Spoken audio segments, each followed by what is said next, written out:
welcome to the weekly roundup. Today we will cover monetary policy, tariffs, and earnings releases. Hello, Ben. Hi, Eva. How's it going? It's going great. Sun's coming out, spring's here, ready to go. Yes. Yes. The weather is amazing. Yeah. It's so amazing. Okay, we're gonna start off with monetary policy. I mean, it was an interesting hearing on Tuesday. What would a leadership change at the Fed really mean for rates, for markets, and general confidence in policy? I think that's a great place to start. I mean, certainly what's Kevin Warsh going to do when he gets in, I guess, if he gets in, I think is maybe a bigger question mark. It's really hard to say. I mean, what's always interesting, right, is everyone's got a big plan when they come in, then when they get in, they realize everything's a mess and they can't do any of the things they wanted to do in the first place. So there's a risk of that. But generally, what he's been saying coming into this is he wants a more narrow focus from the central bank in the US. What does that mean? I guess he thinks that means if with a focus on inflation and less focus on what's going on with the economy and employment and things like that. Um, I don't know if you watch much of the interaction between him and Elizabeth Warren. It was, I didn't like the connection either way from either one of them. Just because I think if you want someone sitting in that chair, you want complete honesty, and I certainly didn't get that from Warsh. So. He generally, though, he said lower interest rates, but he wants to shrink the balance sheet. So, those two things are conflicting.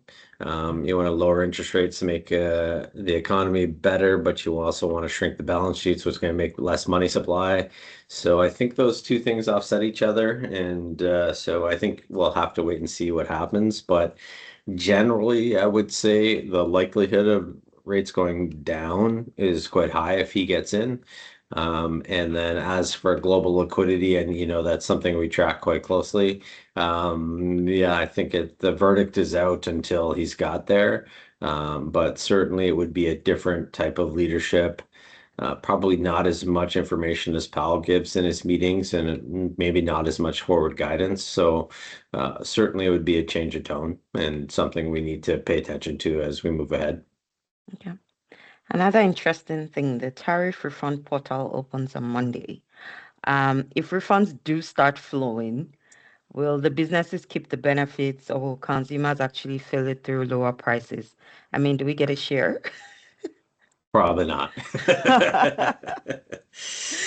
I would think that, yeah, I'd say it's unlikely, but I'd say the likely positive from it is we won't see price increases. Yeah. And so maybe it stamps out some of the potential inflationary pressures that are coming from what's happening in the world right now. So maybe they negate each other. 100 and there's 166 billion that could be recouped. From what I've read, 130 billion has already been requested. So if that actually flows back into the companies, I think it gives them a little bit of room to not increase pricing pressure in a number of places. So maybe, as I say, the combination of things relieves some of the pressure on the consumer. And if you get Warsh cutting rates, that's going to take some of the pressure off the consumer as well. Where the shrinking the balance sheet side of the Federal Reserve is more economic related, less consumer focused. So you may get a slight relief from the combination of those two things in the U.S. Yeah. So over to the markets. Earnings releases seem to be back in the focus this past week. Mm. There was a packed reporting calendar. Which releases stood out, the most for you?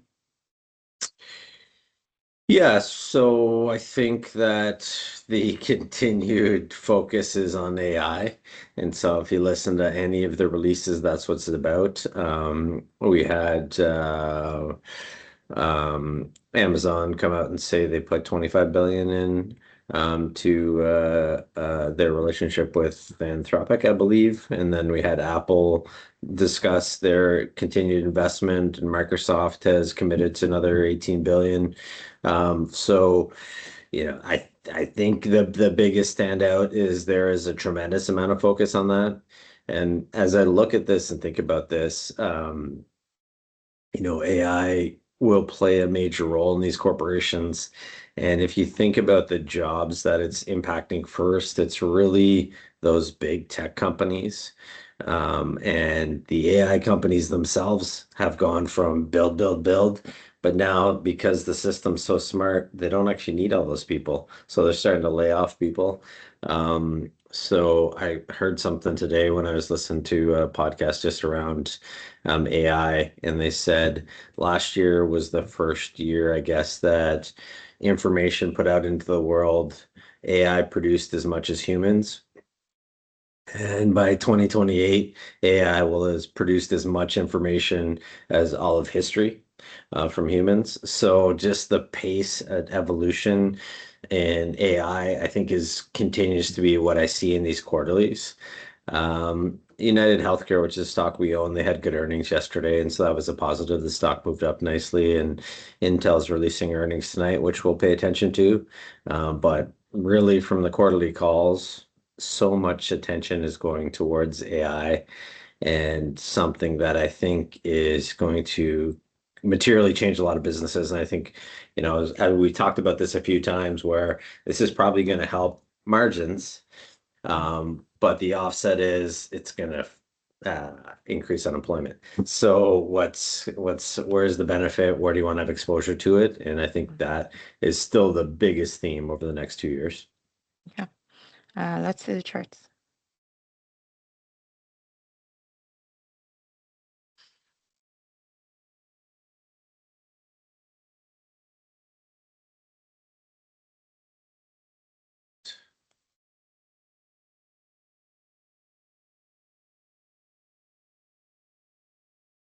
So we are recording this at around 1 o'clock on April 23rd. So anything that happens between now and next Thursday, we will comment on then. So let's start off with this. This is net exports likely to fare better than net importers. So this is in regards to oil products and natural gas. So obviously we haven't really talked about what's happening in the Middle East and the start of our conversation here yet, but this is and continues to be a major driver for what's going to happen to markets and the economy over the next quarter or two, or even more, depending on how long this lasts. But it's a great chart just to think about it. Net exporters. So if you look along the chart, the top here, this would be Saudi, this would be Russia, this would be Canada, Brazil, Australia, Argentina, and then the US. And if you look down on the bottom, who's the kind of most negatively impacted, it'd be Korea, South Africa, Japan would be kind of the main three. So, look, I think it's going to be important just to think about if we have this continued conflict, what are the potential ramifications? And Canada's in a decent spot. I know we covered this last week, and I think it's still a material spot for what could potentially happen from here.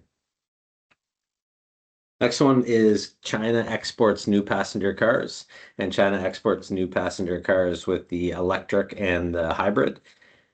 So this is huge, and I do think that the US and China are really two key countries that are going to drive direction for the economies going forward.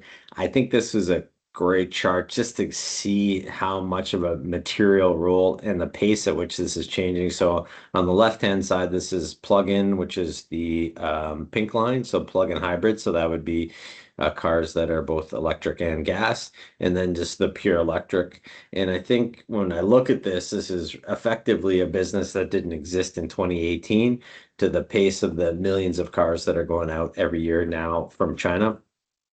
And then on the other side, which is pure electric plus hybrid, and just the number of units that are getting produced every year from China. So, I think as there's so much attention going on with what's going on with oil and gas, I think there's this other piece that's being built, which is electric and hybrid, and China's moving fast because their country is probably the most negatively impacted because they're big importers of oil, and they're looking to find ways to build and produce vehicles that can get them around and get other people around in a more efficient manner without their reliance on energy.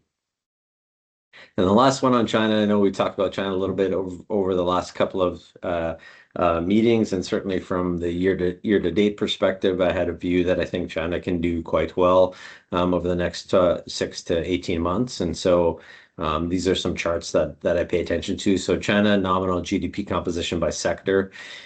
Look, this is a great breakdown. And if we look at 2005 to where we are today, so 2005, the blue line here is the services sector, 42% of the 42.1%, up to where we are today, which is close to 60. And I think this has been really one of the major drivers as we've been looking as their economy is shifted from being major exporters to a little bit more internally focused.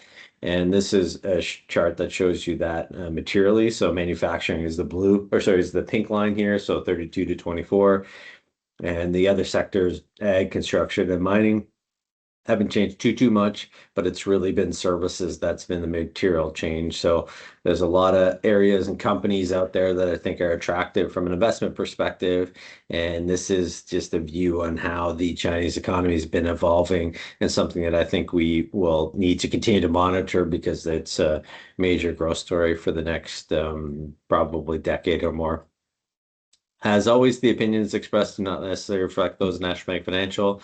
I prepared the reports to the best of my judgment. Everyone has their own risk tolerance and should be addressed and thought about before they make an investment. If you have any questions at any point, please feel free to reach out to Eva or I, and I'm happy to address them. And that is it for today in the charts. Thank you, Ben. Yeah, no problem. What are we focusing on next week? So next week we have finally have the central banks meeting on Wednesday next week. So that'd be both US, Canada, and then I believe the ECB's on Thursday. So before we'll get those numbers before our next meeting, we've seen inflation be a little bit softer in the most recent release, and so maybe get a better sense for how that's playing out. But primarily, what's going on in the Middle East? I mean, it's on again, off again, ceasefire, not ceasefire. And Ukraine, Russia seems to be coming back into the picture a little bit as well. You're starting to see more numbers around how many people have died in both countries. And so focus would be on inflation, interest rates on Wednesday, but the continued conflict and how that's going to play out. And to your point about earnings, those will continue to come out as well over the next week and a half, 10 days. And so we'd be watching that now. And the US is making its way through where Canada's earnings numbers would be in pretty more material next week. Okay. Thank you, everyone. Remember to visit, subscribe, and follow us on YouTube and LinkedIn at Hart Investment Group. The link to our daily financial heartbeats will be in the caption of the video or in your email box if you're subscribed. For our clients, please reach out to me if you have any questions or if you'd like to book a review meeting with Ben. Thank you once again for listening and enjoy the rest of your day. Bye. Thanks, everybody. Bye.